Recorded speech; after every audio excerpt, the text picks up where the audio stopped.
live here at Alaskan. For these two guys, roommates 40 years ago at Kansas State. Now Bill Guthridge and Gene Cady meet for the first time as opposing head coaches, wishing each other well. For Gene Cady, Brian Cardinal hits the floor with abandon, scores, rebounds, takes charges. He's going to be a big key trying to stop some of the big bodies that North Carolina could throw out there. Ed Cota has had a fantastic tournament, hitting almost every shot. He's only turned the ball over once in 2 games.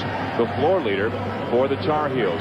6 starters, Bill Guthridge feels, so he alternates them on an alphabetical basis. Adebola Okulaja does not start tonight's game, but he'll be in there probably within 3 minutes. That's what Bill Guthridge has been doing. He's taking over for Dean Smith, has his team off to a 5-0 start, and what talent Dean Smith left. Gene Cady needs 1 win to become Purdue's all-time winningest coach. He would love to do it here over the number 3 team in the land. ACC Big Ten matchup, and in the 90s, the ACC winning twice as many times as the Big Ten has.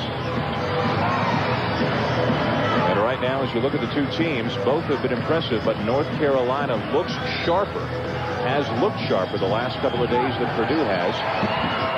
Gene Cady saying his team still has to iron out a few things. Bill Guthridge's team has looked perfect. Right now, we see North Carolina in a man-to-man, as expected. 3-guard offense for Purdue. Cardinal going to work on Jamison. The size mismatch is at the 3 spot of Vince Carter for Carolina and Jerron Tornell for Purdue. Tornell giving up 4 inches. I like the way Purdue is going to their big men up top initially, make them the conduits of the offense. Loose ball comes free. Chad Austin from the corner. And another offensive rebound. Eldridge blocked by Jai, but Purdue's got it back again. Well, that's the Carolina advantage, having big people who are quick on their feet with excellent timing inside, limiting field goal opportunities.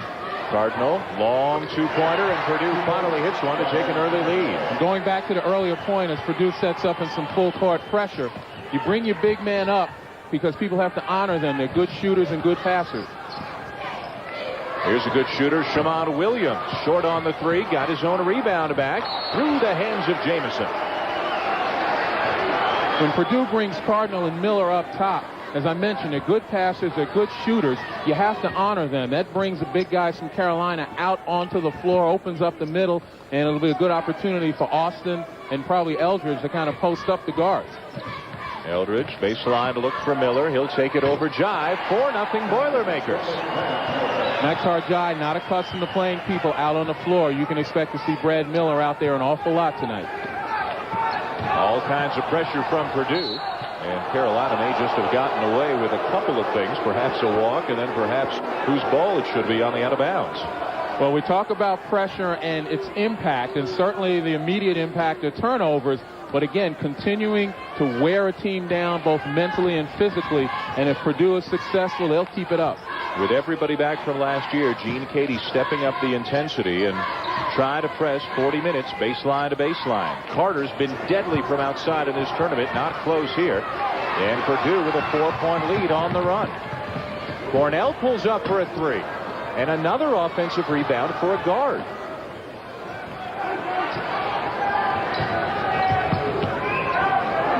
Miller for 3. 7-0 Purdue. Well, when you said they didn't look sharp last night, I'm sure they got the message from Gene Cady. Purdue has come out razor sharp offensively. Cota right to the basket. Jamison in there. Now Jamison inside, and Carolina finally on the board. 2.5 minutes in. Great look by Vince Carter. He had an open jump shot, but unselfishly looked in and got a better one for Jamison. Miller feeling it from outside, doesn't get the roll. Cardinal the offensive rebound. Miller back in there to do some work on the glass. Purdue all over the glass right now. And here comes Okulaja. First substitution coming early for the Tar Heels. Shammond Williams is going to come out.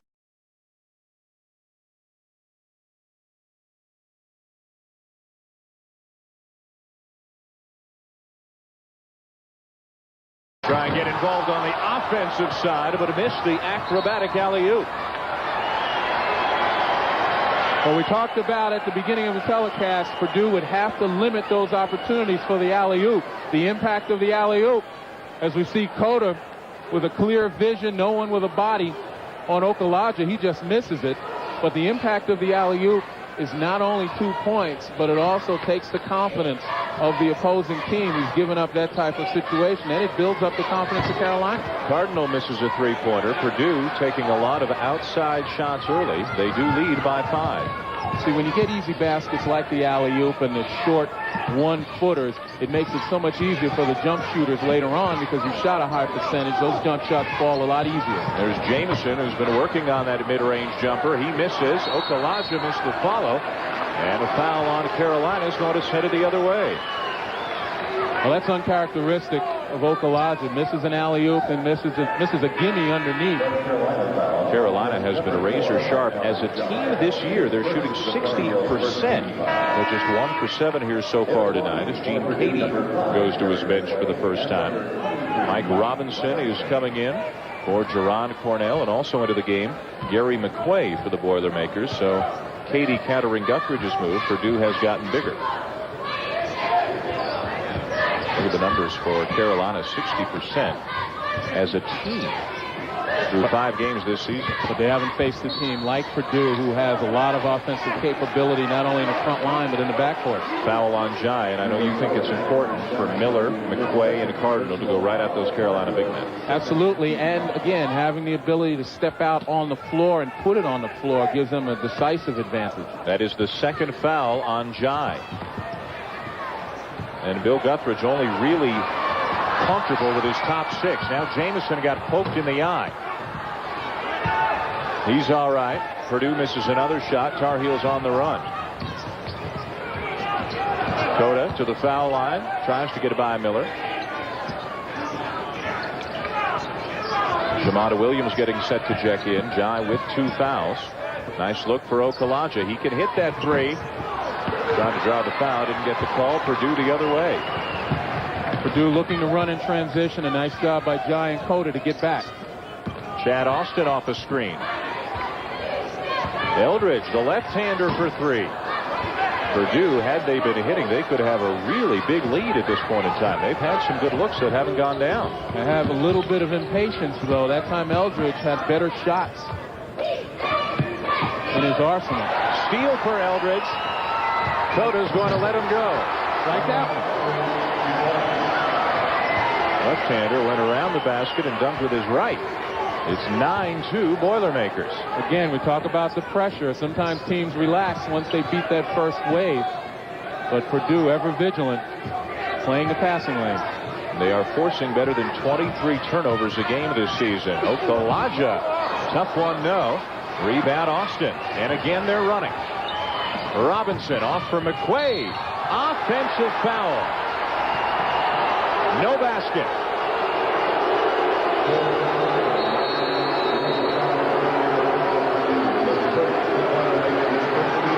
McQuay didn't like it, neither did Katie. But they've got to be pretty happy with the way they've started, leading the Tar Heels by 7.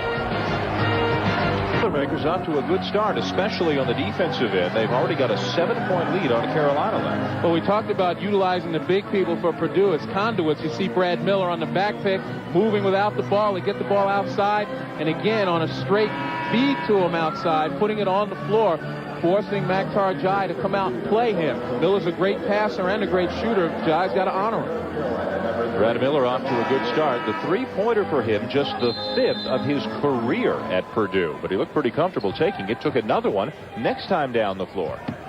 Well, that plants a mental seed in the mind of Maktar Jai. He can't just sit in the middle of the lane patrolling and looking to block shots. Jai still in the game with the 2 fouls. Shamada Williams in for Vince Carter for the Tar Heels. There's Maktar and a high percentage shot. He has been pretty good offensively in this tournament. A nice interior passing there. Just shows you how talented the Jamisons and the Carters are with their ability to move the ball. Mike Robinson left all alone and missed a 12-footer. Cardinal into the game for Miller for the Boilermakers. Tony Mayfield also into the game for Purdue, a junior college player, point guard. Here's Austin. Robinson Back out, Chad Austin left open for three. He knew it was short right away, but another offensive rebound for the Boilermakers. You didn't figure they would have this much of an advantage. And offensive goaltending on McQuay. Well, McQuay got up there pretty high. Good timing, but the ball seemed to just lay on the rim. He really couldn't help himself. Austin coming out now, and Eldridge back in. Also Miller back in for McQuay, and Robinson out. A lot of changes for Purdue. Brendan Haywood has come into the game for North Carolina for the first time, a 7-foot freshman. We see the impact of Brad Miller's ability to bring Maktar Jai outside. Jai's now forced to sit. Carolina has to go into their bench probably a little earlier than they'd like by bringing in Brendan Haywood. And Haywood may not be accustomed at all to having to leave the basket either. Coda to the basket. And they'll tie it up. Carolina is going to keep it. Well, that was just excellent play, beginning with Coda splitting the defense. You take a look at Brad Miller, though, guarding the lane, not only blocking the shot, but having the ability to contest Anton Jamison and tie him up. Good reaction by Brad Miller on that play. And so far, the big men of Purdue, Miller and Cardinal, have been foul-free. A big difference for Bill Guthridge's team, 60% on the season coming in. And tonight, just 2 for 12, running into that high-octane pressure that Gene Cady likes to employ. And obviously, from a personnel standpoint, Purdue, the toughest opponent for Carolina this season. Carter back in. Coda to the bench. Sticky defense played by Purdue. Not an awful lot of daylight for Carolina shooters. Three-pointer short. Jamison with a great rebound over Cardinal and draws the foul. Antoine Jamison showing how he can get up once and then twice quicker than anybody else in college basketball. And Brian Cardinal's got to be careful kicking the ball away. He's frustrated. Good block out by Brad Miller. You see Cardinal had his body between Jamison and the basket, but he didn't do enough to move him off the spot. And Jamison, with that quick leaping ability, long arms, was able to reach over Cardinal and avoid the foul. Quite a night that Jamison had in the semifinal last night against Seton Hall. Some gaudy numbers for the top 6 of the Tar Heels in this tournament. The foul on Miller, by the way, his first, team third.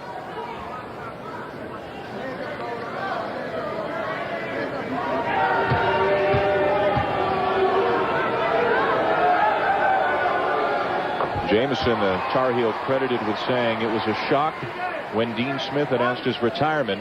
It was like losing our father, but then we got our uncle in Bill Guthridge. All the players so familiar with Guthridge from his years with Dean Smith. And as far as Guthridge goes, he told us a couple of days ago he's trying to have fun, but life one seat over is a little bit different. Well, certainly you have to make all the decisions rather than defer to someone else. And the anonymity that Bill loves so much, well, you can forget about that now, being at the helm of one of the premier programs in college basketball. Carolina crawling back into it. They've scored the last 4 points, 9-6 Purdue in a low-scoring first quarter. Good battle underneath. Okalaja and Brian Cardinal jockeying for position. We said these guys are physical. Miller covered by Haywood. Here comes Eldridge off the screen. Now Miller's going to try another three-pointer. This is not something we have seen from Brad Miller in the first couple of games of this tournament, but he's taken 3 and hit 1 as we've reached a timeout. 2:38 to play, first quarter. Alaska. Gene Cady on the verge of a little Boilermaker history. 1 win away from passing Ward Piggy Lambert for the all-time winningest coach. We asked Cady what it means to him. Well, a lot, because Coach Wooden always talked about how Piggy Lambert was maybe one of the top 5 coaches in the history of the game. So, and as everybody knows, we play a lot more games every year than they used to then, so it took him a little longer to do it. But, you know, all you got to do is coach 20 years and win 20 games a year, and it happens. So it's not any big deal. I just want to have our team be great by March. That's my goal. Well, a little easier said than done to win 20 games every year for 20 years, but Gene Cady set to pass Ward Lambert, who coached at Purdue from 1918 to 1946 and coached John Wooden. That was the meaning for the Coach Wooden reference by Cady. Another steal. Miller. Is he going to take it to the basket? Missed it, and Jamison the rebound. Well, Brad Miller missed it because of great hustle by Okalaja. Shamad Williams missing a 3 at the other end, kept alive by Jai. It's going to belong to Carolina. Good hustle by Jai down in the corner. Cardinal does not like the call. Well, Brian Cardinal doesn't like to be out-hustled on any front. And you take a look here, a nice job by Shammond Williams. Presence of mind, they knock it off of Cardinal. A good hustle by both teams. Good hustle by Carolina to get back and bother Miller on the layup. Purdue missing a lot of shots. They are 4 for 18 right now. Otherwise, they could have a very sizable lead. But what's happening with Purdue right now is getting back on offense. Aside from the missed layup or two, they're really more comfortable taking a jump shot as opposed to exploring inside. A little bit earlier, I talked about Alan Eldridge taking a 3 and settling for that rather than exploring more. And Purdue, the whole team right now, seems to be doing that. Here's Steele. Now it's loose on the floor. The Boilermakers have it. Quick hands. That's that pressure we talked about. Go at the Carolina guard. Miller going right to the basket, and the foul is going to go on Makhtar Jai, and that should be his third.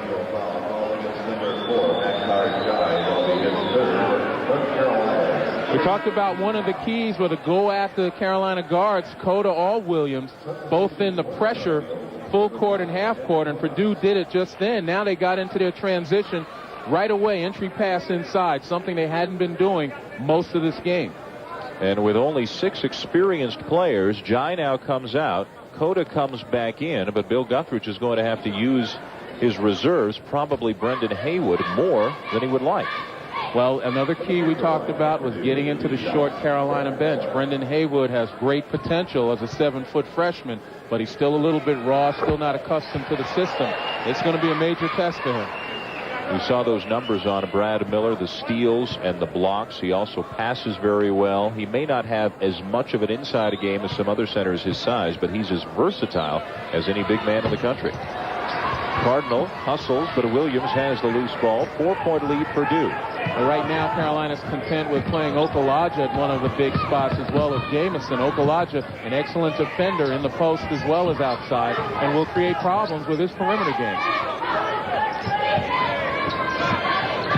Okulaja taking Cardinal baseline. Now looks off for Jamison, and a nice touch off the glass. Exactly what I mean. Okulaja very handy with the ball. Nice drive, penetrate, drew the defense, and found his man. Cornell looks inside, and it's still Purdue's. Okulaja got a hand in the way. And the other side of it is Okulaja with that post defense inside right here. Cardinal working hard for position, and Okulaja fights to get in front at the last moment to deflect that pass. In the first 2 games, Carolina, as Cornell slashes to the basket, goaltending on to Carter. Carolina was so much bigger than UCLA in round 1 because of the suspensions, and so much bigger than Seton Hall last night that their big men haven't really been forced to play a ton of post defense. But Purdue matches up size-wise pretty well. Oh, they absolutely do, and they're a physical bunch of guys, too. Not just big, but they'll lay a body on you. Jamison lost the handle now. An elbow by Cardinal inadvertently decked Okulaja. And now Cardinal over to see how Okulaja is doing, and is pushed away by Carter and Jamison. Cardinal tried to explain to Carter that he didn't mean it, but tempers are short. Well, I think that's a combination of Carolina's circle of wagons mentality, trying to protect their player, not recognizing that Cardinal was there trying to essentially find out how he was doing. I mean, that was inadvertent, but that was a pretty hard foul.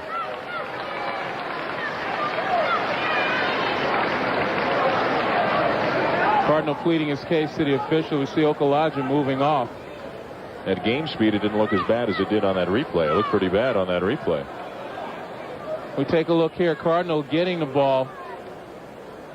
And, you know, it's a habit that a lot of big men have, not to excuse the fact that he threw an elbow, but a habit that big men have when they bring the ball up to protect it, the elbow spread. You know, Carolina players have done it, players in memoriam. Time in memoriam have done it. So now 2 of Carolina's top 6 on the bench. Jai with foul trouble, and Okulaja with a bloody nose. Brendan Haywood is going to check back in. And rightly it was called a foul. Couch Potatoes, Alex Buckles, and Ricky Bostic. Please report to the Blue Doors. Couch Potatoes, 1:11 to play in the quarter. Purdue leading by 4 here in the championship game of the Great Alaska Shootout. Carolina trying to become the first 3-time winner of this event. Purdue a former champion as well, as everyone here is, with the exception of the host school, Alaska Anchorage. who lost their third consecutive game today. And for the first time in 13 years, Alaska Anchorage fails to win a single game at its own tournament. Trying to shake off the effects of the elbow and get back in there as soon as he can. A lot at stake here in the early going. Well, Gene, I'm not sure what the argument could be, except that, you know, they're playing it physically on both ends. He might have been arguing that it was inadvertent, and it certainly wasn't swung with any intent. At least any intent to create bodily injury. So Okalaja on the bench alongside Jai. Haywood back into the game. Miller, Cardinal, Austin, Eldridge, and Cornell, the starting five, back in there for the Boilermakers. And the fact that it's an underneath out of bounds play, the official didn't think it was done intentionally as well. Otherwise, it would have been free throws. Vince Carter has been very quiet so far tonight for North Carolina after doing just about anything he wanted to do in the first two games. Scoring, rebounding, blocking shots, steals.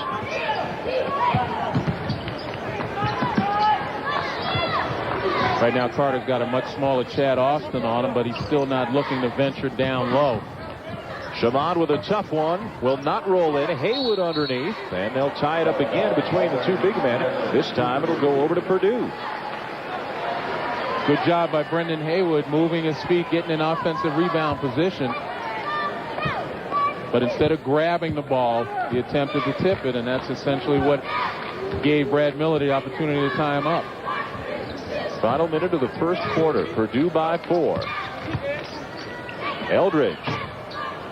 Underneath, rebound Jamison. Purdue's got ice cold since the first few minutes of this game. Again, it's because of the jump shooting as opposed to exploring down low. Shot clock turned off. 20 seconds to play in the quarter. Carolina running its passing game. What they hope to do, again, is to catch the defense out of position, look for back doors, but they certainly don't intend to fumble it. Now the final shot to the Boilermakers. Chad Austin is going to take it. And the quarter will come to a close on that note. Neither team shooting well at all. High pressure defense by Purdue, a bloody nose for Okalaja, and a lot of intensity on the floor here in the championship game. Of a regional final game from last year. Kansas hoping to avenge the loss to the eventual national champion Arizona club. And then on Wednesday night, you're going to see both of these teams again. North Carolina is going to take on Louisville, and Purdue will get Kentucky in a rematch of last year's grade 8. Kentucky beating Purdue a year ago. From Alaska, but North Carolina fans nonetheless. Purdue's got a bunch of fans here as well. They've got a whole section up in the upper deck. And for those fans, they've been able to play their game defensive, workmanlike. This is not a rock concert where everybody gets their licks. That's how Carolina likes to play. Shamada Williams to the basket, cutting the lead to 2. Purdue quickly up the floor. Okalaja back into the game for Carolina.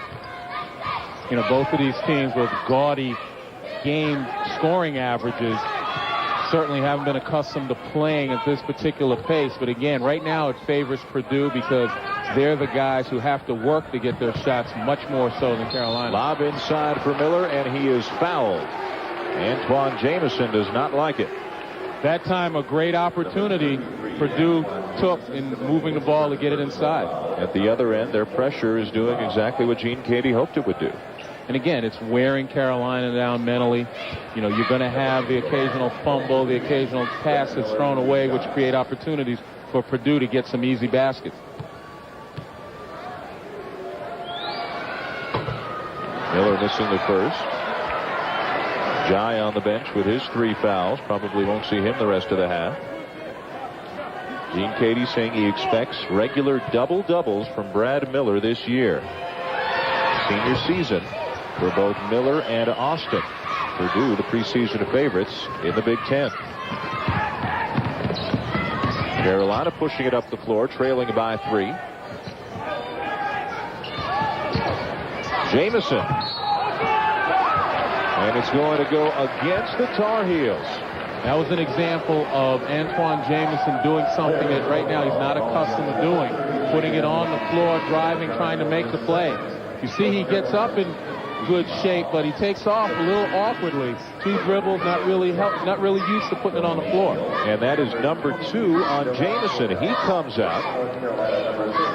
Chad Austin sitting down. He is playing with a broken nose. It has that mask on to protect it. And obviously took a bit of a shot from Jamison when he took the charge. So Jamison and Austin both coming out. Brad Frederick, a 6'5 junior, a walk-on into the game for Carolina, seeing his first action. He's number 8 in that short rotation. Steal by Tar Heels. Numbers.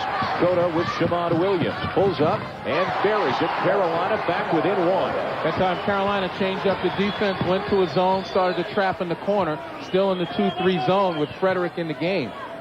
Carolina forced to go to that short bench earlier than they'd like to. High post Miller, and he gets the bounce.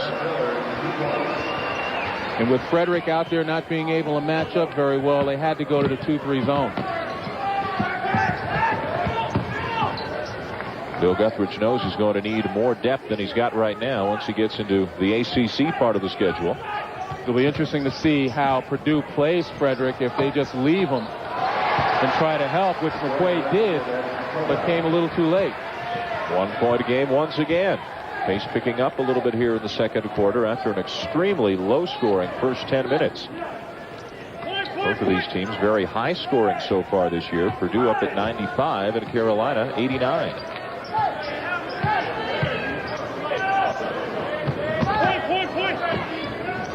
Again, Miller looks for the open man. Cornell in the corner. Miller's a very good passing center. And you got to look for Chad Austin to try to get back in the ball game, particularly against his zone, because he's probably the best outside shooter for Purdue. McQuay had a gimme and lost the handle. And now Austin does come back in, apparently okay. Cornell to the bench. Against Carolina, it's tough when you come down in a half-court set and you're not able to get a shot up. You know, those are wasted opportunities that Purdue might regret. Frederick wants Carter inside, stolen by the Boilermakers. They're trying to get Carter involved. He has not scored yet in this game. Austin got it back. Now Miller with good position, got Carter in the air, 2 and a foul.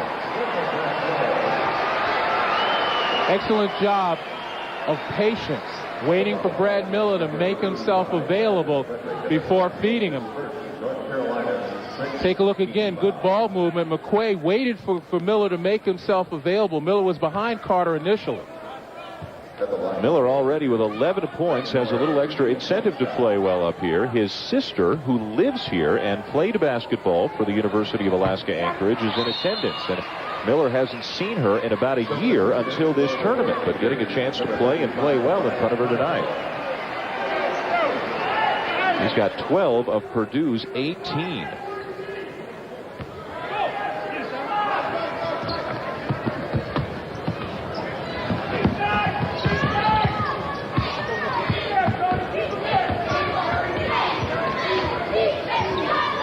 Antoine Jamison getting set to come back in for Carolina. He's got 2 fouls. 5-second call on Ed Cota. Again, good defensive pressure by Purdue. Ed Cota was pretty much left out to dry by his offensive teammates, who really had no offensive movement whatsoever. No one attempted to free themselves to be an outlet pass for Cota. He was forced to continue to pat the rock. And look at how many turnovers the Tar Heels have committed already. 10 in just over 13 minutes of play. Now Purdue just about turns it over. Mike Robinson getting back. One of the things that you have to do against the traps, coming to meet the ball, and Robinson did that. That's what enabled him to get the advantage to receive. McQuay traveled as he was trying to go to work on Jamison. Well, that's the plan. The Purdue big men are trying to step out on the floor, pull the Carolina big guys out from the middle, and then utilize their quickness. McQuay not really a great ball handler on the wing. Is it risky at all to have Jamison in there with his 2 fouls? Well, unfortunately, it's a greater risk not to have him in there at this point in time. This shot by the Tar Heels. Austin back the other way in a hurry. Antoine Jamison is also a savvy player. He knows how to play with 2 fouls. Mayfield from the wing. Robinson battling Cota underneath, and Carter's got it.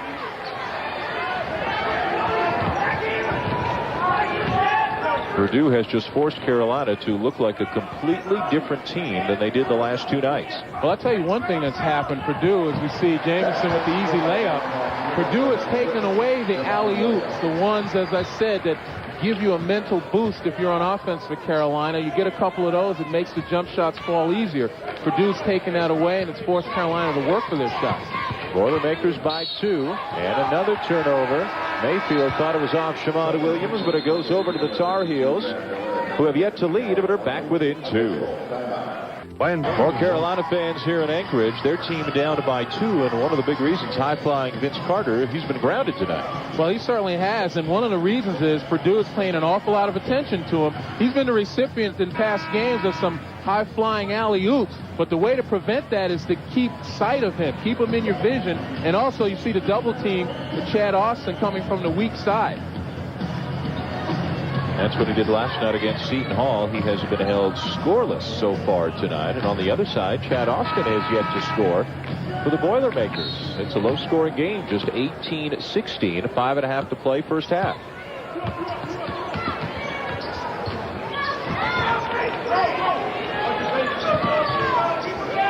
Bakhtar Jai on the bench with 3 fouls for Carolina. Antoine Jamison in the game with 2 fouls. Nobody in trouble for Purdue. Eldridge doing a nice job of making Cota work. Okalaja pulls up. That's a tough one. Rebound to Miller. Looks for the outlet. Settles for Eldridge. Carolina back in the man-to-man as they're back at full strength with their top 6. Great play by Carter on an equally nice cut to the basket by Austin. At least 5 of their top 6. Now the Carolina folks maintain that Vince Carter's becoming one of the best defensive players they have. And Chad Austin thought he had a layup, and then Carter came to shadow him all the way. Great leaping ability, great timing. Vince Carter's a great defender because he wants to be. Underneath, Antoine Jamison has tied the game. He already has 10. So dangerous in around the basket. But you give Carolina a lot of credit. They haven't tried to make it all happen in the quarter. They've worked and they've worked and they've inched away. Played good defense as well.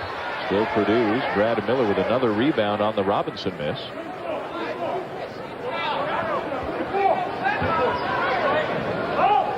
From outside, nobody doing anything. The only 3-pointer of the game belongs to Brad Miller, of all people. Well, primarily because both teams are doing a great job at getting up into the 3-point shooter's face for the most part. Miller being hounded by Shamada Williams. Now they switch, so Okalaja's on it. You see where Robinson receives 3 or 4 steps off the 3-point line, much further than they'd like. Cardinal underneath. Then he got it. Again on the feed from Miller. Brad Miller helping this team tonight in a variety of ways. Excellent high-low play with 2 post players. Good look inside from Carter to Okalaja. Missed it, though, and another rebound for Miller. Okalaja's missed several gimmies underneath. I don't know if he's rushing it, a little bit too anxious. Excellent move, but poor finish. He is 0 for 7 from the floor. Now Austin guarded by Williams. Cardinal. He knows Jamison's got 2 fouls. Not much Jamison can do there. And you saw Brian Cardinal, as he took off, he kind of jumped into Jamison. Jamison had to beg off, not wanting to draw that foul. See if Purdue continues to try and exploit that the rest of this half. Purdue staying in that man-to-man. It's worked for them so well. Again, Eldridge not giving any breathing room to Ed Cota, making him work at every turn. Great look to Okalaja. Miller got in his way, and Okalaja missed another one. That time he was intimidated. He saw Miller, took his eye off the rim. Sometimes you just have to get it blocked.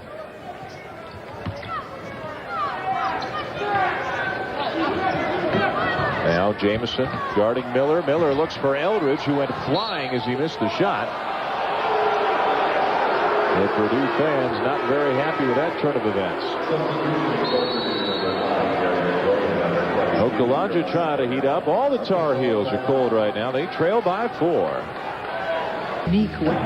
Purdue has regained the lead on Carolina, and thanks to Brad Miller scoring, rebounding, and now we see some passing as well. Well, certainly when you have 2 competent big men, one who can shoot well from the outside, the high-low situation, one big man up top, another one down on the block, is something that's pretty much a lost art in college basketball. Brad Miller, because he's able to shoot so well outside, he makes that happen, and certainly his passing ability makes things happen. A very good night for both of the big men. Miller getting more involved. Jamison does have 10 points. He's the offensive leader for Carolina, but defensively, Jamison has had to play very differently since picking up his second foul, and now with 2:48 to play in the half, we see a sub from Bill Guthridge, although it's not Jamison coming out. Brendan Haywood has come back into the game for Ed Cota, and a very big lineup for Carolina. It also means that they're a little bit slower. You're going to have some guys who are laying around the block a little bit, although Jamison's still quick around that block area. Williams whips it inside for Jamison. Tough pass. Out of bounds to Purdue. Another turnover. And that was created by Brad Miller's quick hands. He deflected it off of Jamison's hands, who tried to recover.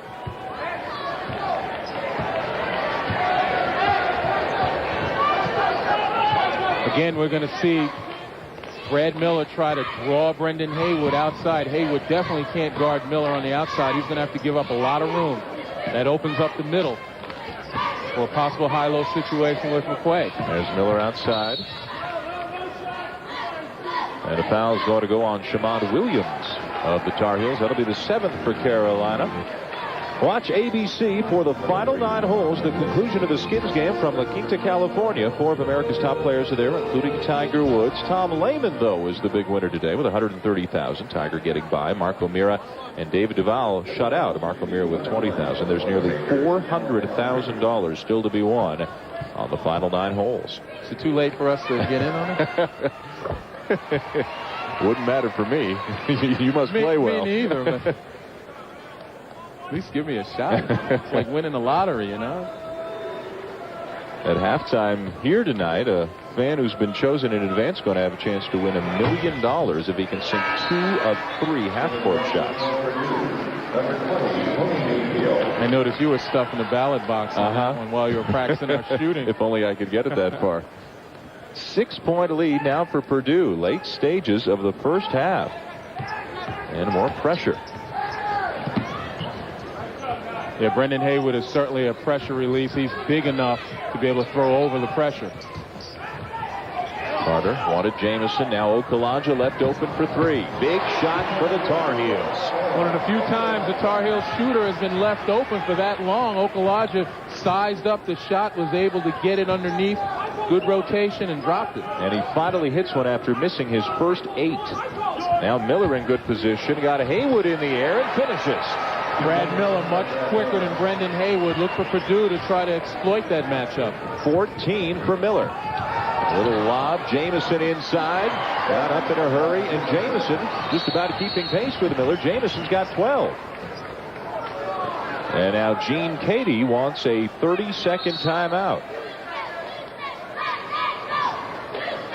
30 seconds timeout. Coming up at halftime, we're going to join the ESPN News Network. Michael Kim and Dave Revson are going to update us on Arizona. They're in action again. Highlights from the Knicks and the Suns. And Georgia Tech facing Louisville. Stay tuned for the highlights of that one.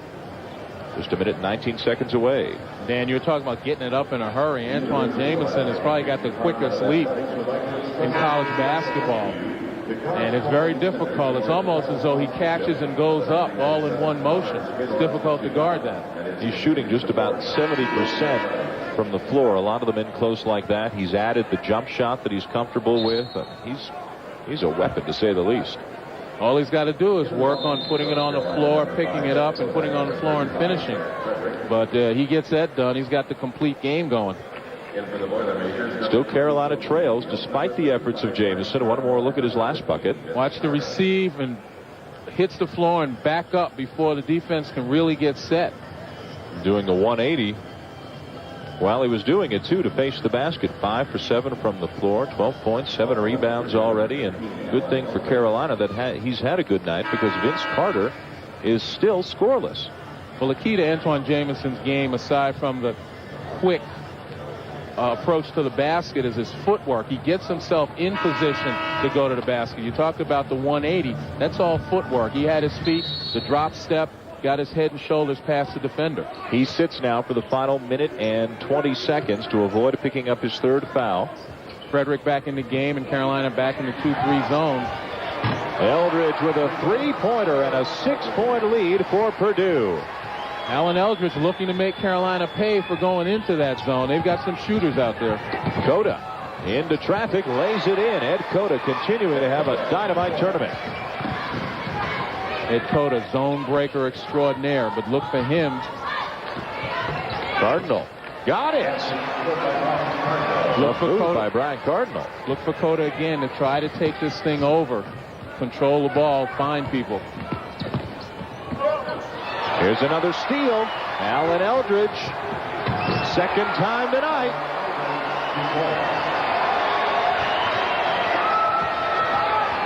Point guard play, theoretically one of the weaknesses of the Boilermakers, but not tonight. Eldridge has 9.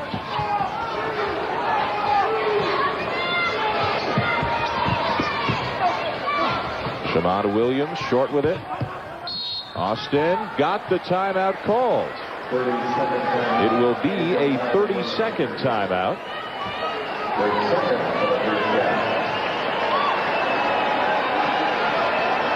We take a look here. Austin calls the timeout before he breaks the plane, it appears, and the officials gave it to him. There's some question as to whether that would be allowed this year or not, but I'm not really a proponent of calling the timeouts except in crucial situations.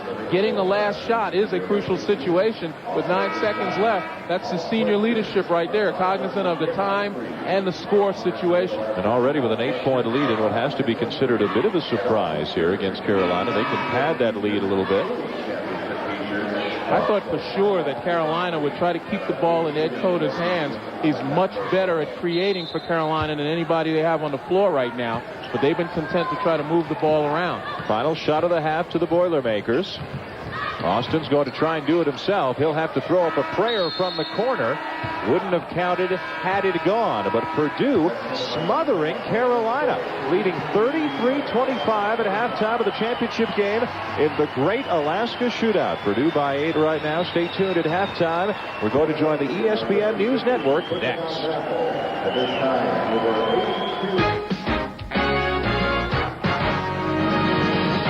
ESPN's presentation of NCAA basketball is brought to you by Timex Ironman Triathlon. With all day Indiglo, it takes a licking. ESPN News Network. And a special welcome to those of you watching the North Carolina-Purdue game on ESPN. Along with Dave Repson, I'm Michael Kim. We'll get you back out to Anchorage in a few, but first we'll get you updated on some other highlights and scores. That is exactly what we will do, Michael, and we'll start with more college hoops. Just how good has Kentucky's basketball team been over the years? Well, there are just 7 schools in the country that actually have an active winning streak against the Wildcats. Clemson is one of those schools. They've won 2 straight against UK. Of course, we're hardly talking recent history here. The first game of that streak came in 1979, although game 2 was last year.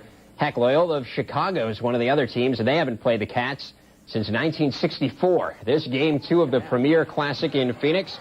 Second half, Clemson up by 3, but Wildcats making a run. Jamal McGlure throwing one down. Kentucky down just 1. Clemson up 1. Vincent Witt says, make it 3. He didn't literally say it, but he said it with his actions. Clemson up by 3, but Kentucky comes back. Wildcats by 4, and that's when Wayne Turner cranks it up. He gets the steal and the jam on the other end. Turner finished with 17. Rick Barnes not pleased, but things would get worse for his crew. Kentucky up 5. Scott Padgett to Hishamu Evans. Nice little reverse, and Kentucky gets the win, 76-61. They use a 41-27 second half to blow open what was a 1-point game at the intermission. Clemson shooting just 39% from the field. Louisville battling Georgia Tech in the finals of the Puerto Rico Shootout. That a promotional video for Puerto Rican tourism. This, the actual game. That's Matt Harpring. He hits the 3, finished with 18. Tech up by 2. Third quarter, we're even at 45. Michael Maddox for 3. He was 2 of 3 from behind the arc. Bobby Kremen's club in front by 3. Fourth quarter, Tech up by 3. Off the break, it's Deion Glover, the freshman. He finished with 18. And Georgia Tech, the Yellow Jackets, pulling off the upset, 73-69. Matt Harpring named the tourney MVP after finishing with a game-high 18. The Cardinals were the only ranked team in the tournament. Top-ranked Arizona looking to bounce back from its first loss of the year, hosting North Carolina, Asheville, and They win easily in this one, 97-69 in their first game since losing to Duke over in Hawaii. The Wildcats led it by 18 at the half. They got 20 from Michael Dickerson, shooting 58% from the field. Arizona now has won 146 of its last 156 games at the McHale Center. To the NBA. Back on November 6th, the Knicks absolutely scorched the Suns 105-75. But lately, the Suns are playing like a different team. They've won 7 of their last 8 games and can match the second-best start in franchise history and avenge their worst loss of the season with a win tonight in New York.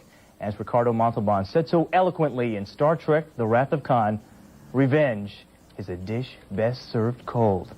Suns and Knicks at the Garden. Chris Childs providing a lift for John Starks early. Jason Kidd trying to provide a lift for the Suns, but passes to parts unknown. Then Kidd from 3.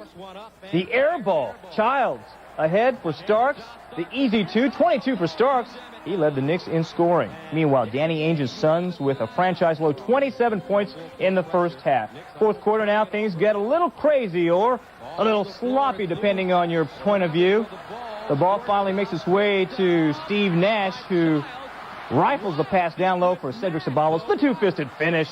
And Patrick Ewing and the Knicks in a laugher over the Suns. 102-80 the final. The Suns' first road loss this season. Phoenix 0-2 versus New York this season with an average loss of 26 points.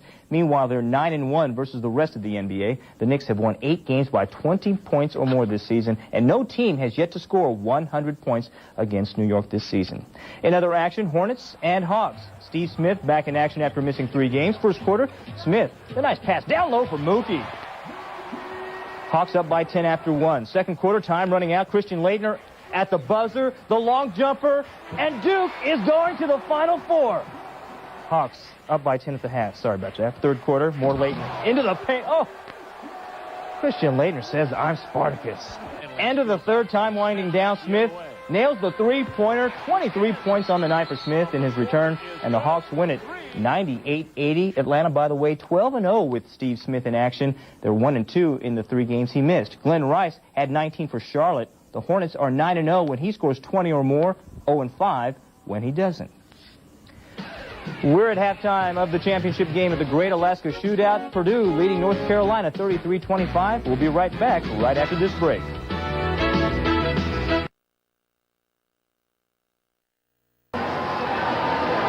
Back here in Alaska, Purdue leading North Carolina by 8. We talked off the top of the show, Len, about could the Boilermakers use their pressure to shut down that potent Carolina offense, and they've done it in the first half. Well, they certainly have. They've used a variety of presses, but most importantly, the pressure and great anticipation in the passing lanes by Purdue has led to 12 Carolina turnovers. You see a nice job by Alan Eldridge anticipating the pass back to the top.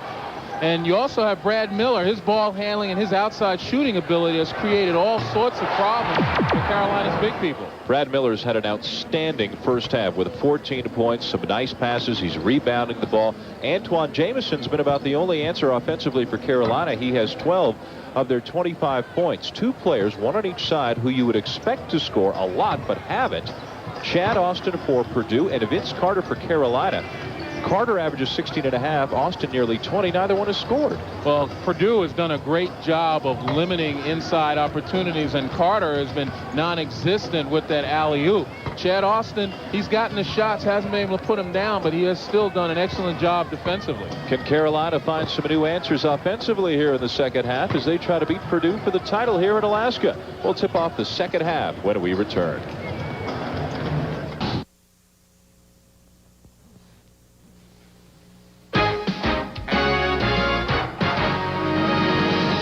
ESPN's presentation of NCAA basketball is brought to you by Embassy Suites Hotels. Reserve on the internet or call 1-800-EMBASSY. Welcome back. Dan Schulman and Len Elmore with you at Anchorage for the second half now of the championship game of the 20th annual Great Alaska Shootout. Purdue leading by 8 at the half, and in recent years when they have led at the half, they've gone on to win. 58 in the last 59 times they've led at the half. They've won, but you know at some point, Len, there's going to be a Carolina charge, and Vince Carter will be involved. Just 37% for the Tar Heels in the first half. Came into the game shooting 60% on the season, and turnovers, a dozen. Well, certainly points off turnovers. greatly working to the favor of Purdue. And the inside points, surprisingly, Carolina has been limited, and Purdue has taken some advantage, something that they normally get anyway. Carolina had better than 70 points in the paint against Seton Hall last night, but nowhere near that success against a bigger and deeper Purdue team here. Miller going right to work, and he drops it in. Brad Miller now with 16. And Mokhtar Jai playing a little tentatively defensively, obviously because of the foul problems that he's had. He had 3 quick ones, played only 7 minutes in the first half. As was the case at the beginning of the game, Okalaja starts the second half on the bench. Carter with a tough catch. Now wide open, Shamon Williams. Jamison the follow. Got it again. Can't say enough, not only about his quick step to the basket, but also his hands. Excellent grab in a crowd. Already 14 points and 9 rebounds for Antoine Jamison. Miller, nice look out for Cardinal. Eldridge goes right by Carter. Tough shot on the baseline, way off, but Miller there to put it back in. And that time, Jai pointing towards Eldridge, who looked like he was going to penetrate, just left Brad Miller. 10-point lead Purdue, 18 for Miller. Cota left hand. And Miller and Cornell battling one another, knocked it out of bounds. Take a look at Purdue's pressure, the deflections, the steals. As we mentioned, they result in the points off turnovers after you force it.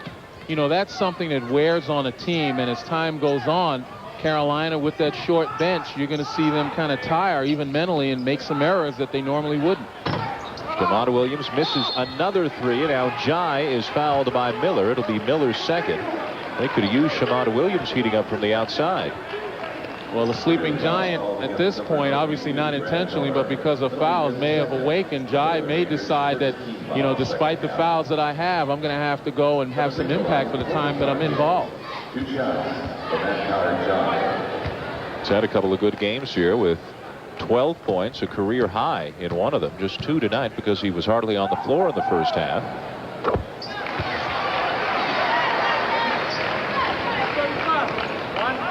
Okalaja will be in the game before long. Bloody nose back in the first half when he took an elbow from Brian Cardinal. Back down to an 8-point lead for Purdue.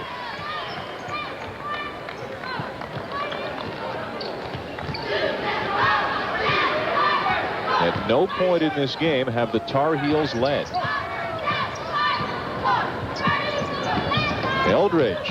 Screen by Cardinal. Eldridge the 3. This is the biggest lead of the night for Purdue. Again, Purdue staying with the pressure, knowing how it wears a team down. Carolina breaking it as well as they have all night. Cota on the finish. The best way to get them out of the pressure is to convert on the other end with easy opportunities. Cardinal with good position on Jamison. Left it short. Rebound Jai. Cardinal did a great job to plant himself 3 feet from the basket, but couldn't hit the turnaround. Had to fade away. Jai in full extension is very difficult to shoot over, even if you are 6'9". Williams with a nice move, left hand. We talked about at the beginning of the telecast, Purdue would also have to neutralize the Carolina guards, but it's the Carolina guards that are pretty much keeping Carolina in this basketball game.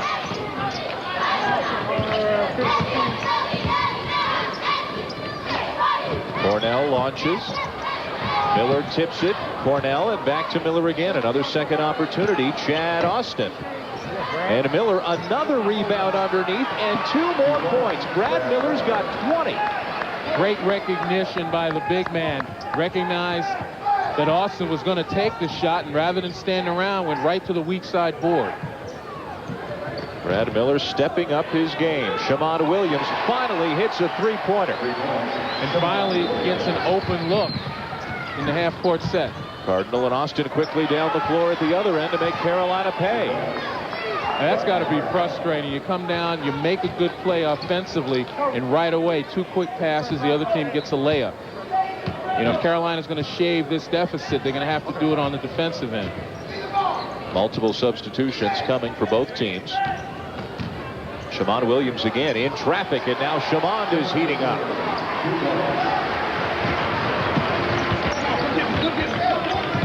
Williams with 11. Still waiting for Vince Carter to get going. Cardinal with a tough turnaround. Both teams finding some offense now. Purdue by 8. Purdue calls off the full court pressure. Again, we said a couple of easy layups will get that out of the way. And going back into their half-court man-to-man. Outside jumper again by Williams. Rebound Eldridge. Not a good shot by Shammond Williams. 3 steps off the 3-point line. And not a good pass by Allen Eldridge. Purdue will turn it over. Both teams, though, picking up the pace. Plenty of changes when we return. Purdue leads by 8. Well, we hate to sound like a broken record, Lynn, but Brad Miller's getting it done in all facets of the game right now for Purdue. Well, certainly if there's one way to build confidence in your jump shooters, that's to be able to put it back. Miller, textbook offensive rebounding. He gives the ball up, and he doesn't stand there and wait. He immediately goes to the weak side board where he was rewarded. Huge night for Brad Miller, already with 20 points, and Purdue doing a great job on the glass. Second chance points. They're more than doubling Carolina, which doesn't happen to the Tar Heels very often at all. Well, that's the name of the game, to gain as many second chance opportunities as you can. Good teams, when you play them, you can't afford to give them a second chance. Near turnover there.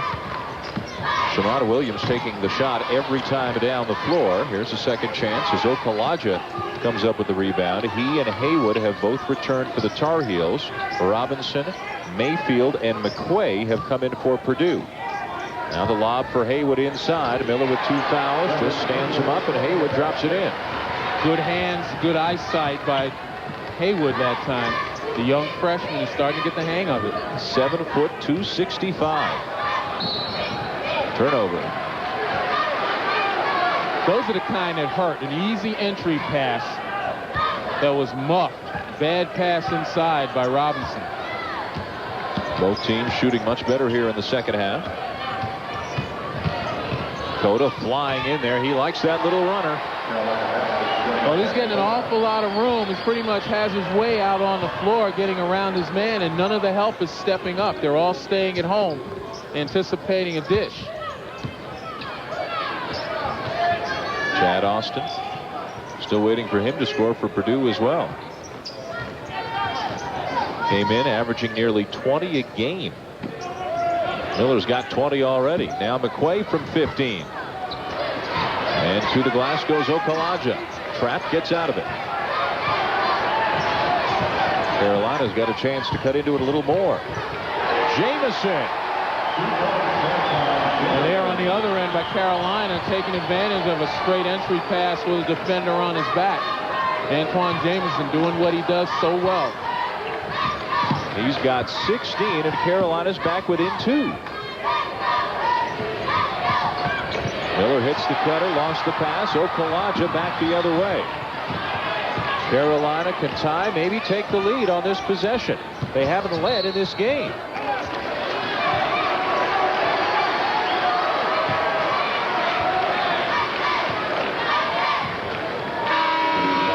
Talk about the straight entry passes inside. McQuay on Jamison's back. That's a no-no. If Jamison has you locked on the block, you might as well wave the red flag in his face because he's going to wind up taking you.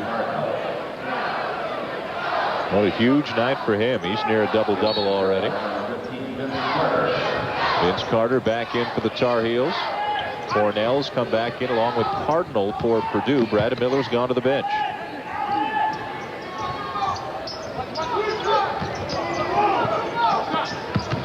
Jamison will pull up and tie the game. 18 for Jamison.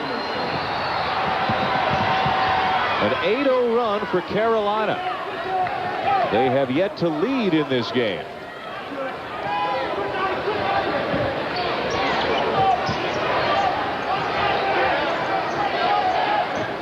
Now it's Purdue who needs a spark.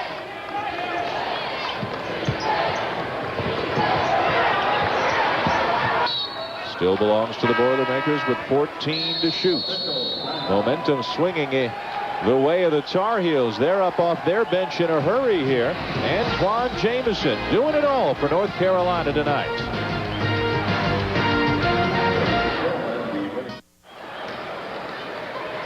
Antoine Jameson carrying the load for the Tar Heels, hitting a shot to tie that last year he might not even take.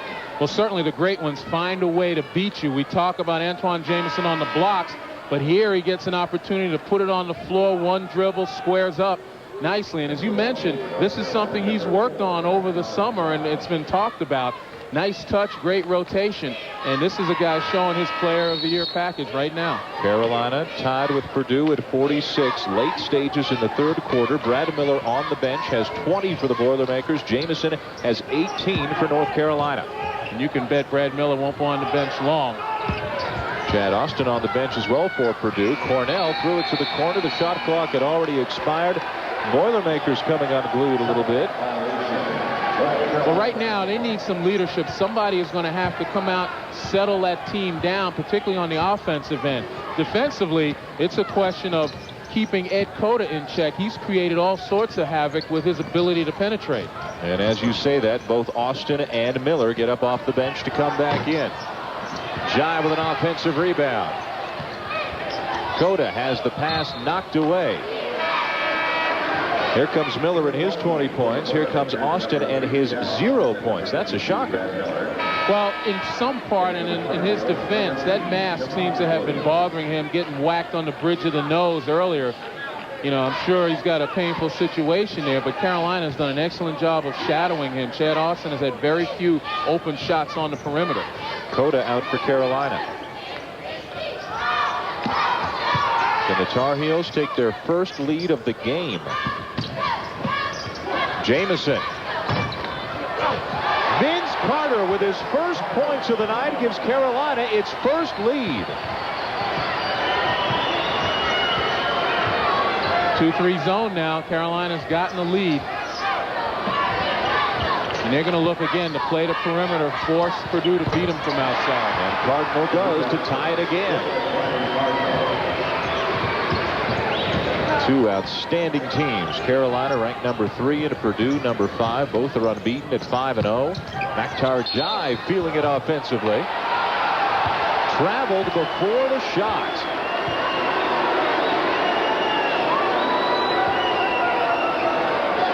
But when you can't get them to fall, the best way to get them is to get close as you can. And that's about as close as you can get. But Vince Carter, that should get him off a little bit, make him feel a little more confident in offense. First 2 points of the night. Cardinal again finding the seam in that 2-3 zone.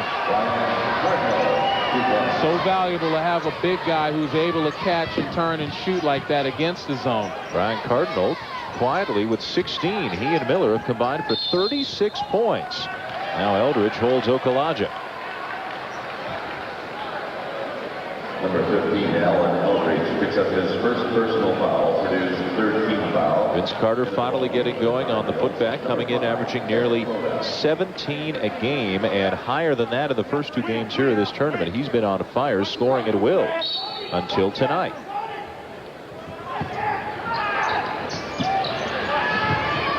The important thing, though, with Vince Carter is that instead of going out forcing things, he's playing within the Carolina offensive system, helping guys get better, finding people as well. Jai, tough one that falls, tied again. Boy, I'm impressed more and more every day with Maktar Jai's ability to go to the basket. Something that I've never seen him do in a couple of years that I've seen him play. 30 seconds left in the quarter. Trying to get Austin free. Austin's free. And he finally has his first 2 points of the night. Miller couldn't keep it in bounds. He made a great play to get there, but he couldn't fire it back in before he left. Like a wide receiver trying to keep his feet in bounds. Couldn't keep the handle and keep his feet at the same time. Same thing with Chad Austin. We talked about getting in close with Vince Carter. Chad Austin finding that the little 10-footer might be the one that gets him off as well. He's had to work for everything tonight. Purdue by 2. Final possession of the quarter to Carolina. Jameson back into the game for Jai. Cota. Tough one. Cardinal and Miller underneath, and Jameson picked up the foul. That'll be number 3 on Antoine Jamison. Tough play for Jamison, particularly when you know it's the last shot. You're trying to get the offensive rebound, but it's the end of the third quarter. Recognizing that you have 2 fouls, he might have been better off just letting this one go. Purdue goes for the home run. Eldridge, they've got plenty of time and an open man. Austin underneath. What a play by the Boilermakers. They hit the home run at the buzzer. Chad Austin with 4 points right at the end of this third quarter. And Purdue heads to the fourth quarter leading by 4 on Carolina. Give a lot of credit, too, to Eldridge for sensing the clock and finding the open man. Chad Austin's involved, and Purdue leads Carolina by 4 with 10 minutes to play. We've got a great one here for the championship in Alaska.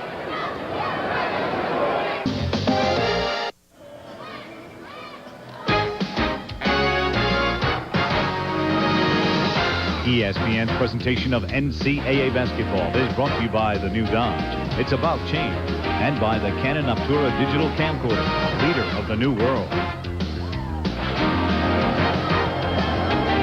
It is a great treat for all of us to be here in Alaska for the shootout, in part because of how much Anchorage and all of Alaska embraces this tournament. They love getting schools the caliber of Purdue and Carolina up here, and they're getting their money's worth tonight. Well, absolutely. This is a big game. This is a close game, and in every big, close game, there's always a turning point where one team takes off on a great play. This might be it. Eldridge, presence of mind as he's fallen out of bounds to find Chad Austin. Austin pumped up after a scoreless 28 minutes of this game. He's got 4 points at the end of the third quarter. Brad Miller with 20 points. Chad Austin just now getting going. Carolina got Vince Carter involved. He got a putback for his first 2. Jamison's been the big story offensively for the Tar Heels. No real foul trouble. Jai and Jamison have 3 for Carolina. Nobody close to that for Purdue. Crowd wanted to walk on Shamad Williams. Carolina just out of sync for much of this game offensively, although in the third quarter they did pick it up a lot. Now the foul is going to go on Austin. Well, the reason for Carolina being out of sync has to be that sticky Purdue defense. They've taken away a lot of the things Carolina likes to do, including the alley-oop, and it's forced them to go to their guards for an awful lot of offense, which Coda and Shamad Williams have delivered. You know, whenever you talk about the top programs, the top players, the top coaches, somehow Purdue always gets left off that list. You hear about Carter and Jamison and Carolina, but Gene Cady does a tremendous job. Okalaja missing. Miller another rebound. He's got the best team in the Big Ten. He's got a top 5 team in the country. He's got a club that can beat anybody. Well, we talked about this at the beginning of the shootout. Purdue doesn't stick out as one of those gaudy teams with superlative players, but they play together well and they play hard. Eldridge drops it in. There's no question coming up here. The 2 schools that generated the most interest locally were North Carolina and UCLA, but it's clear that Purdue's as good as anybody here. Absolutely, and it's the formula for success, that hard work, that good defense and teamwork. Okalaja passed up the 3, now finds Coda. Coda inside again. He does that so well. If you let Ed Coda get in the paint, he's got an awful lot of options. Austin, 3-pointer. Long rebound. Mayfield's there for the Boilermakers. It's a good chance for them to get it back outside and reset. Got to get their big people back involved, Purdue. That's the momentum breaker. Okalaja caught between Austin and Miller. Does he get out on Austin, or does he help out doubling on Miller? Meanwhile, Alan Eldridge is having the game of his life. He's got 16 points.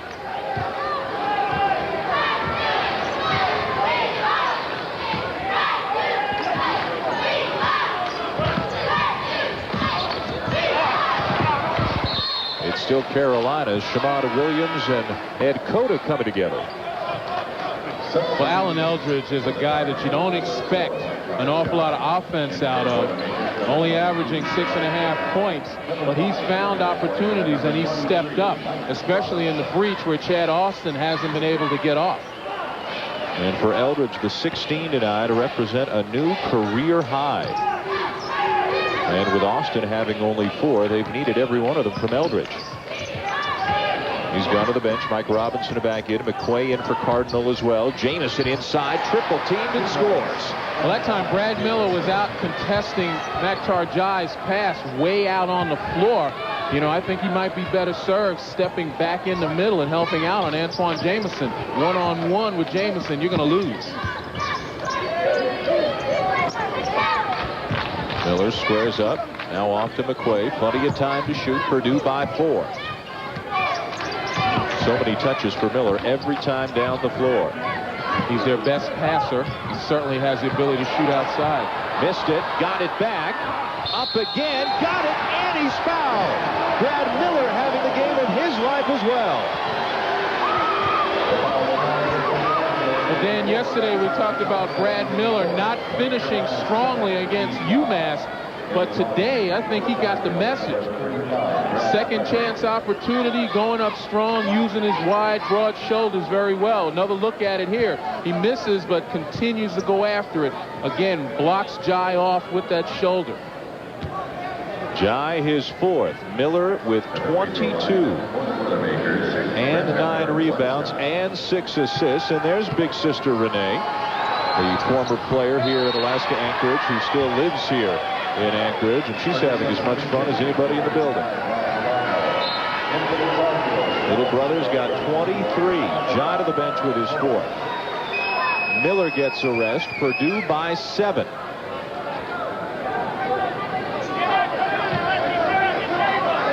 Cardinal back in for the Boilermakers. Brendan Haywood back in for the Tar Heels. North Carolina searching for answers to this Purdue pressure.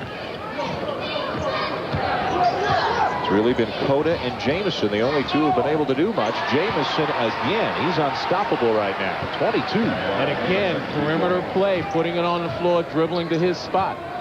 Something you didn't see from Jamison in his first 2 years here at Carolina.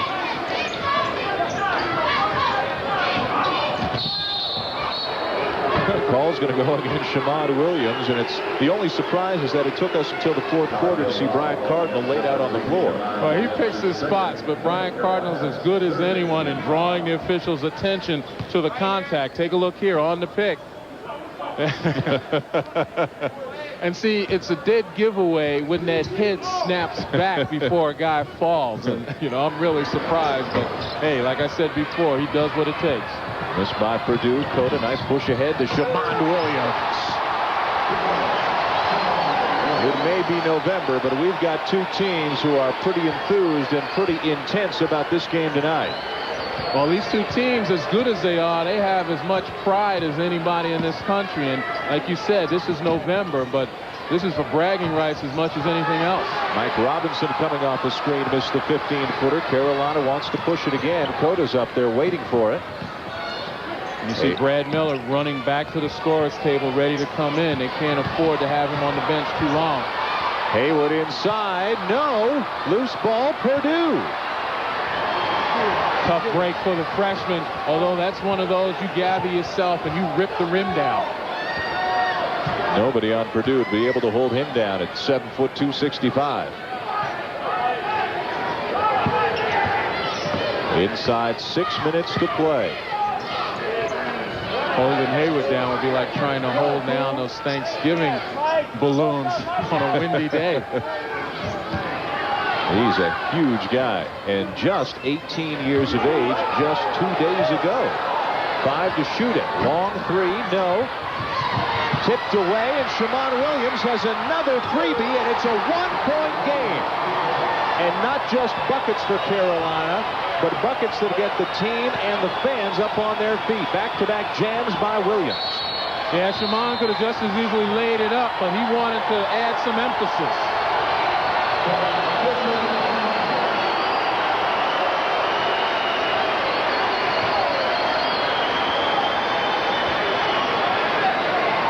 Fans on their feet as Purdue takes a timeout. Their lead is down to 1. Shamon Williams, with a couple of jams, has brought the Tar Heels back within 1 point. There's the momentum. There's the run by Carolina. Gene Cady couldn't get Brandon Miller into the game quickly enough. Shamon Williams has brought the Tar Heels almost all the way back. This fully clean. Carolina back within one of Vince Carter not scoring, but helping out the Carolina cause in other ways. Absolutely. Games like this come down to that extra effort. And you watch Vince Carter diving on the floor, kicking the ball or pushing the ball out front to Shammond Williams. You know, without that effort, without putting his body on the line, Shammond Williams doesn't get that layup, and Purdue probably has possession. Back-to-back dunks for Williams. Carolina within one. Brad Miller back into the game for Purdue.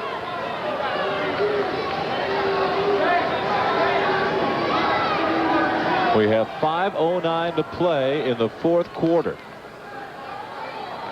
Carolina got out of the gate very slowly. They had scored just 2 points 5 minutes into the game. Low scoring first half, much quicker pace in the second half. Carolina has never led in this game. Williams wants to work on Jamison inside. They'll reverse it.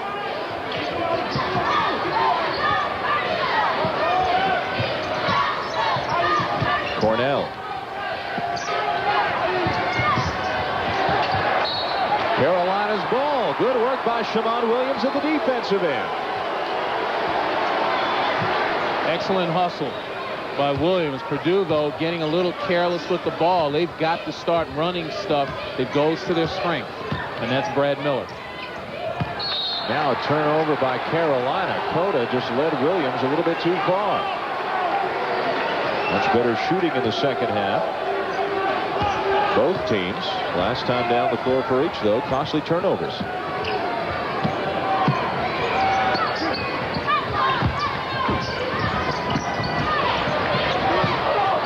Miller spinning, missing, rebound. Okulaja in traffic, gets away, and Okulaja has been hurt again. Remember, he had his nose bloodied in the first half.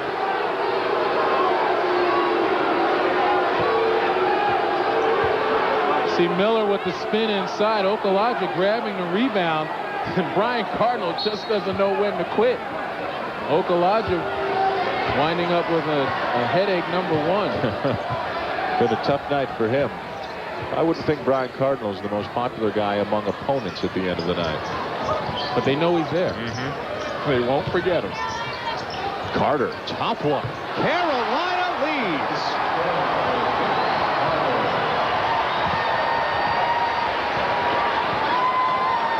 First time tonight. Inside for Cardinal. Okulaja on his back. And remember, words exchanged in the first half after the Cardinal elbow sent Okulaja to the bench.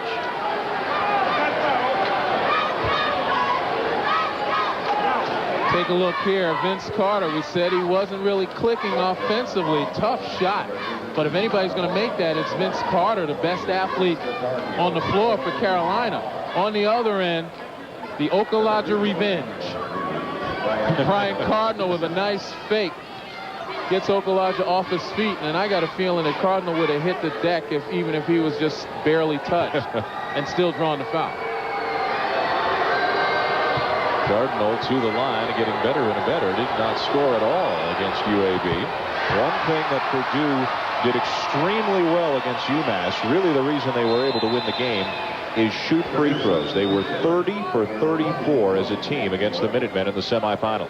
And that's going to be something Purdue is going to have to do throughout the season. They've got two blue-collar workers inside with good up fakes, guys who are physical, and they're going to draw an awful lot of fouls. It's going to be a prime pump for some of their offense. Mayfield back in for Cornell. 3 good ball handlers on the floor for the Boilermakers, and the 2 free throws by Cardinal give Purdue a 1-point lead. Little token man-to-man pressure by Purdue that time just to keep Carolina thinking. It's Chad Austin being entrusted with the job of covering Carter. Here's Carter outside. Miller guarding Jamison. Cota slashing to the bucket. Well, hit Cota. For Tony Mayfield, it's like Mayfield's not even there.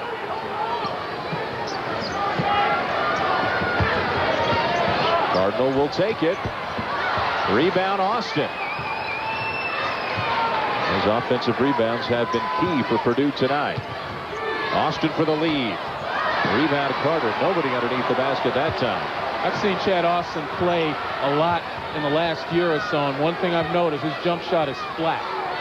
He usually has a nice arcing jumper from out there. He's just rushing it a little bit and probably not getting the rotation of the arc that he'd like. And again, maybe that nose is bothering him. Broke it last week and took a shot when he took a charge earlier in this game. Carter hopping after he took the shot. Wanted that one badly, but now Purdue has a chance to reclaim the lead. What a great game we have had here tonight between Carolina and Purdue. Brad Miller. One more time. 25 for Miller. Antoine Jamison hesitant to come out on Miller, knowing Miller can put it on the floor and possibly draw him into a foul situation.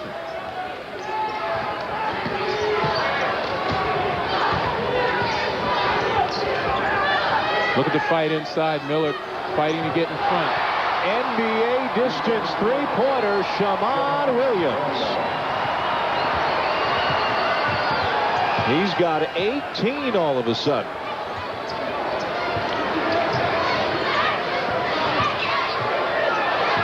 Purdue is definitely going to need Chad Austin to light up. His big guys are starting to get tired. And a foul called on Okalaja, who thought he'd gotten it clean and also thought Miller had traveled on the spin. You could see down low with the picks across and the exchanges as we see Brad Miller ultimately set up and go inside. But both Miller and Cardinal are pretty much winded. You can see Cardinal grabbing on his shorts right now.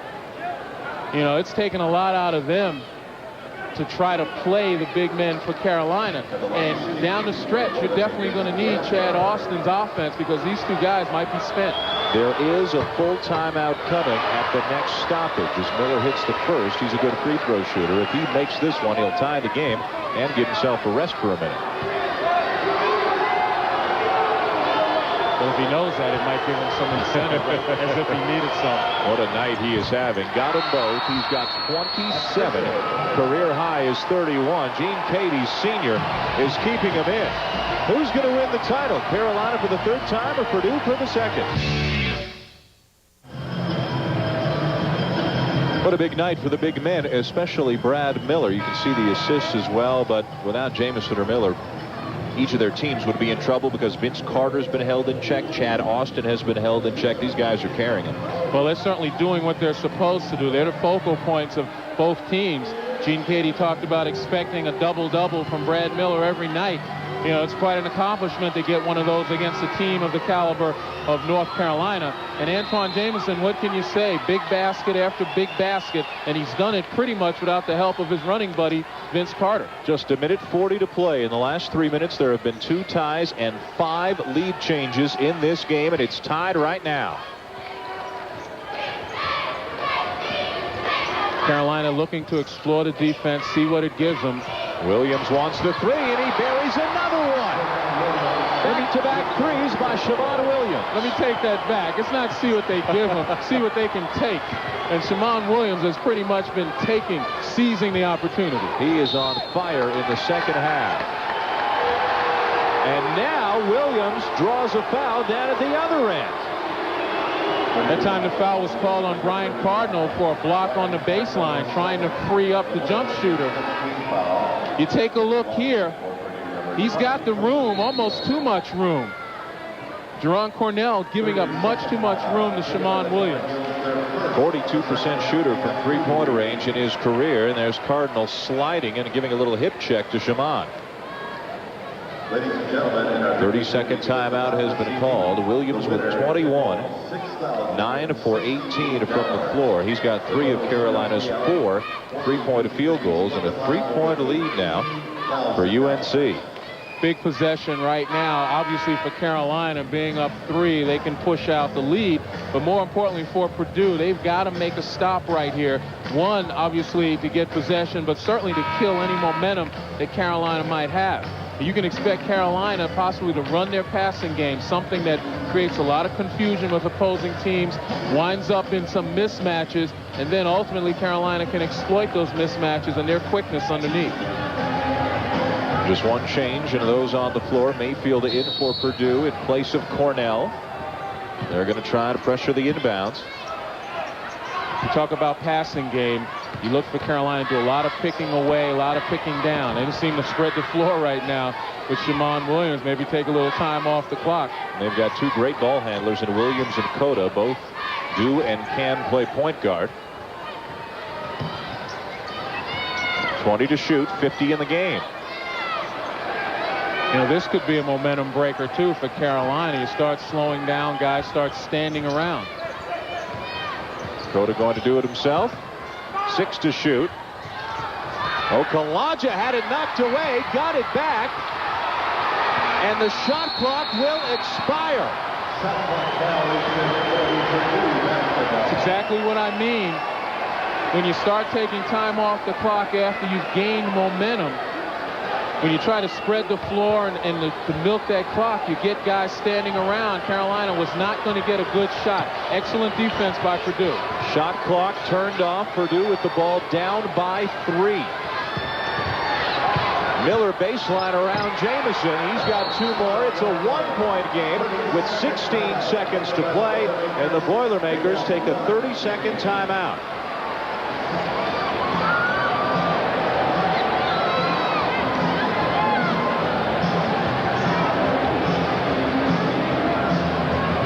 Brad Miller now with 29. You know Purdue's going to go after the inbounds pass. Take a look here. They went right to their source. Brad Miller, who's had just one heck of a day. Antoine Jamison, not wanting to draw the foul, pretty much conceded Miller's move to the basket to give up 2.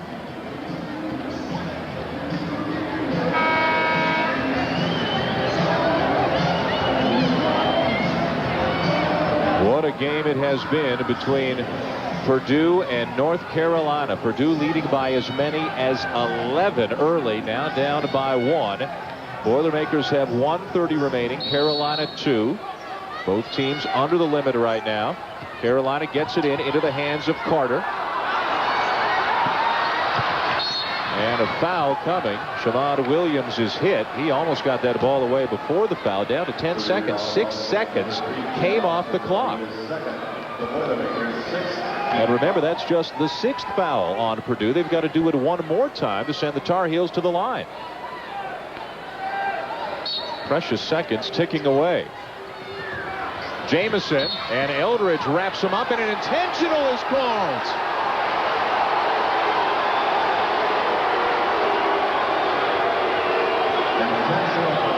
Oh, what a call at this point of the game as Eldridge went to wrap up Jamison. See, here's where I think the officials have to be in the game. You know what's trying to happen. You know, the left arm, as you saw, was reaching around trying to get the ball. The right arm was trying to do it as well. As you see, Jamison missed the front end. Officials have to anticipate with a game like this and understand what's going on. There's no reason to call that intentional. You know the intent was to try to go after the ball and stop the clock. That's just a question of form over substance, and that's wrong. 1 of 2 for Jamison, a 2-point game, and now Purdue will have to foul again. Okalaja's going to run a couple of seconds off the clock. Now Eldridge fouls Williams down to 7 seconds, and if Shammond can hit both, it's a 2-possession game. Now, what was the difference between that foul, knowing that you're going after it, didn't even go for the ball, just grabbed the shirt, as opposed to the last one? And take a look here, the same thing. You reach out, he grabbed his arm. Pretty much the same play on that end, but the officials were attuned to the fact that this is what's necessary for Purdue to stop the clock.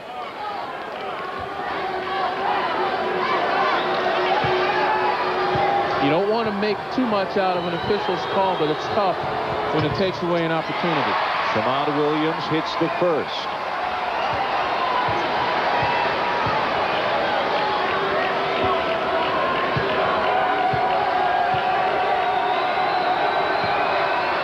Four-point lead.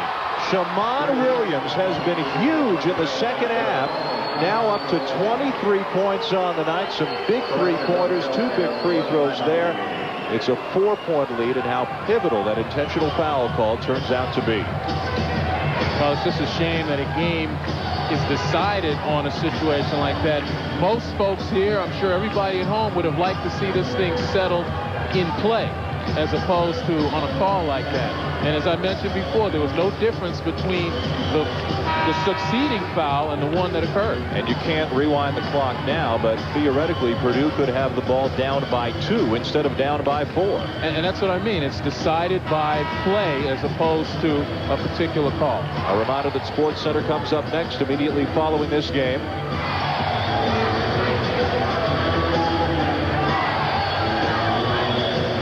They're down 4 with just 7 seconds to play. Miller's going to throw the baseball pass, and Cornell did a great job to keep it in, but into the hands of Carter, and North Carolina's going to remain perfect in Alaska, winning the Great Alaska Shootout for the 3rd time in 3 trips. Antoine Jameson and Shamon Williams with huge nights as Bill Guthridge defeats Gene Cady in a terrific basketball game here tonight. Absolutely great defensive play by both teams. They went to their strengths. They were able to capitalize. You know, they lost their services pretty much offensively. Vince Carter, Carolina did. Purdue without Chad Austin, but people stepped up. But certainly guys like Antoine Jameson proved why he's a Player of the Year candidate. And Antoine Jameson has just been named the most outstanding player of the Great Alaska Shootout. What a great night he had. He had 20 or more points, Len, in all 3 games. Well, I think on the other side, Purdue, they're going to go back, look at this film, and say, hey, we're a lot further along than Gene Cady thought we were. You got to give them an awful lot of credit. Again, they hung in there. Carolina 73, Purdue 69. Carolina never led in this game until the 4th quarter. They trailed by as many as 11, but what a trip up here to Alaska as the Tar Heels beat UCLA, Seton Hall, and Purdue in succession to win the 20th annual Great Alaska Shootout Championship. Final score, Carolina 73, Purdue 69. Sports Center is coming up next. This has been a presentation of ESPN, the worldwide leader in sports. Carolina wins. Sports Center is